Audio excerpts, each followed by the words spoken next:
I'm your host, Annie Bowles, and this is News du Jour.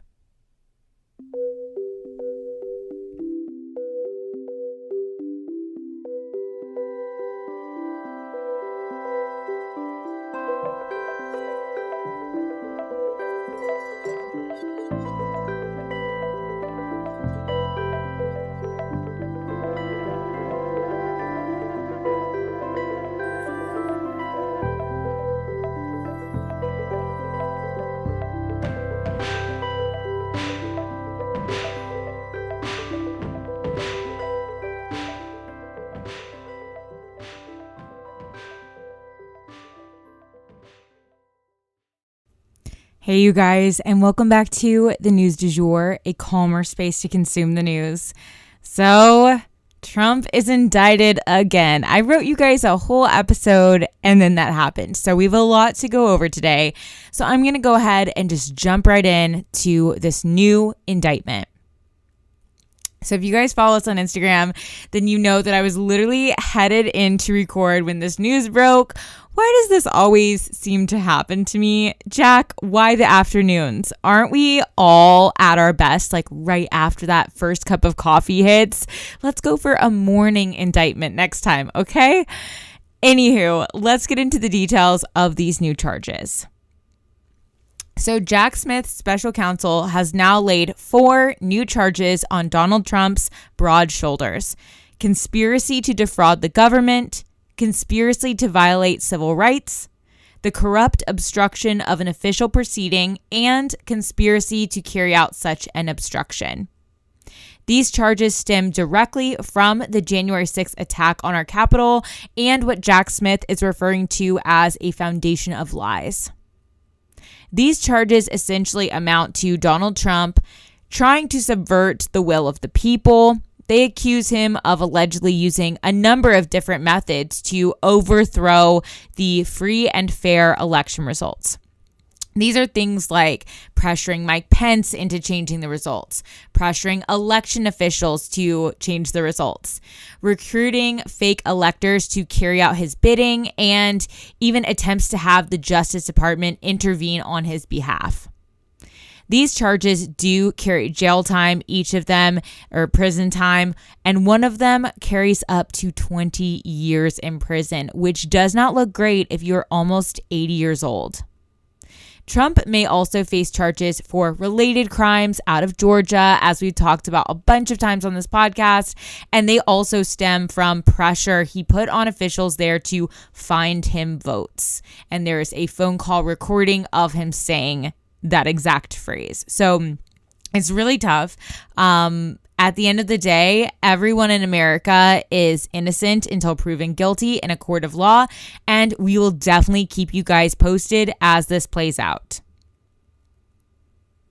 Jack Smith is, of course, looking for a speedy trial here as well because we have an election coming up, and everyone wants the result of these trials before we go to the polls.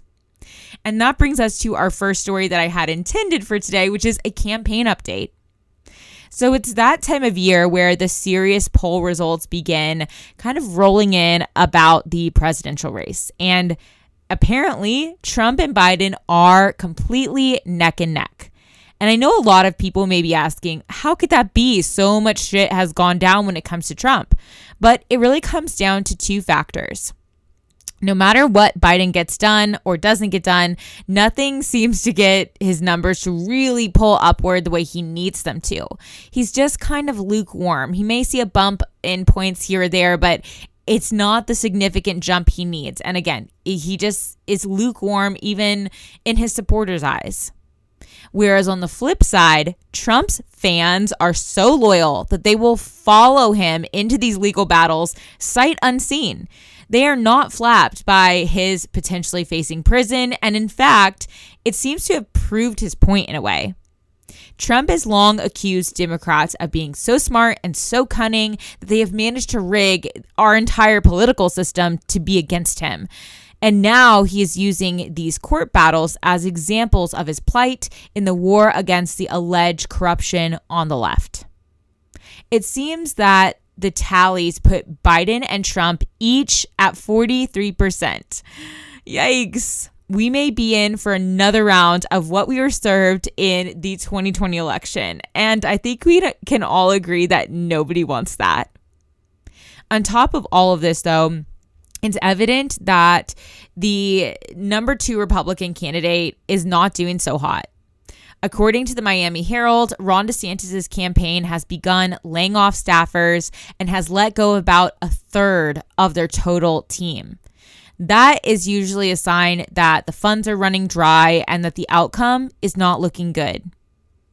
That said, I wanted to let you guys know a prominent family of Republican donors, the Koch network, has just come out and saying that they have raised over $70 million to push Trump out to sea. They're sick of the drama. They're sick of the lies. They're sick of the embarrassing legal woes, and they're ready to move forward. And now they have just, put this nest egg down to show that they are serious, and maybe other groups will jump on board once they have this nest egg to build on. Their representatives have said the goal of this funding is to, quote, have a president in 2025 who represents a new chapter. End quote. So it's really getting down to the wire on who exactly is going to represent the Republican Party in 2024. Fox News is set to hold the first Republican presidential primary debate on August 23rd, so end of this month. Voting begins for the primaries on January 15th of 2024. There is still supposed to be a second debate for the Republicans between those two dates, but the timing is definitely still up in the air. Then the Super Tuesday for pretty much everybody voting. Most people are going to vote on that Super Tuesday, and that is March 5th, 2024. So that is when we're going to know who that Republican nominee officially is. From there, it is a sprint to November 5th, 2024, presidential election day. Stay tuned.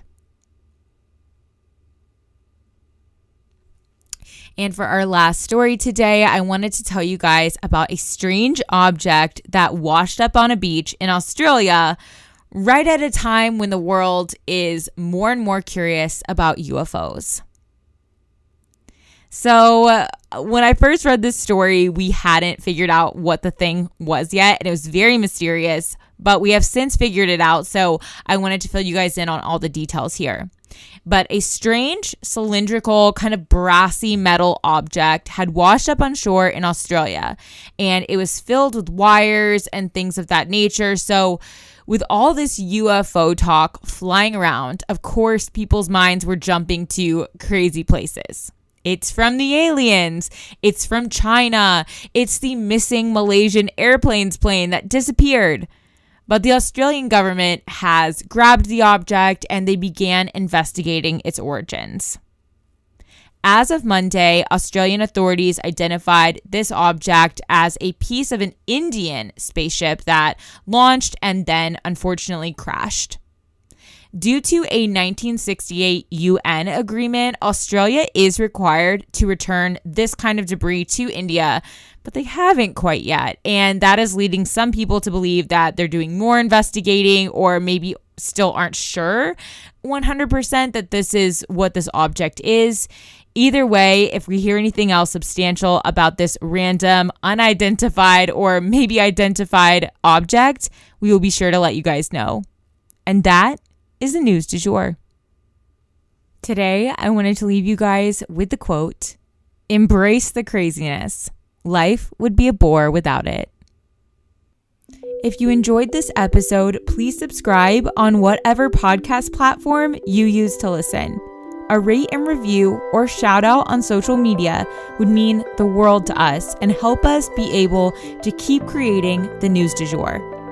But the best way to support all of our work is to become a patron at www.patreon.com/sugarfreemedia. You can also follow us on social media under sugarfreemedia.co on Instagram and just sugarfreemedia, all one word, on TikTok. Any little noises you may hear in the background are my rescue pup. He has a little separation anxiety and always records with me. We appreciate you listening and look forward to telling you about the news again next time on News du Jour. Broadcasting from